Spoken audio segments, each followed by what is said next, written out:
आई आपल्या आधी जाणार असते हे आपल्याला माहित असतं, पण तरी देखील ती असताना आपण तिची कदर करत नाही. आणि आई आपल्या आधी जाणार असते हीच काळ्या दगडावरची रेघ आहे, मग तरी देखील आपण एवढे निष्ठुर का बनतो?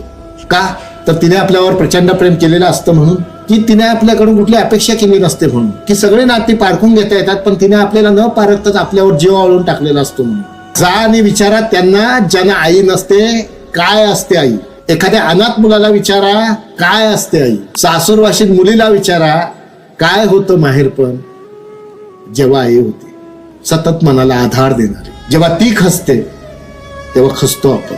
आपण किती मोठे झालो तरी आई नसली की आपण सैरभैर होऊन जातो. आणि आयुष्यात जेव्हा जेव्हा संकट येतात ना तेव्हा तेव्हा आपल्याला आईची आठवण येतेच येते, हे लक्षात ठेवा. साधं चालताना पटकन ठेच लागली तरी तोंडातून शब्द येतो आई ग. मग हेच शब्द तेव्हा का गोठून जातात?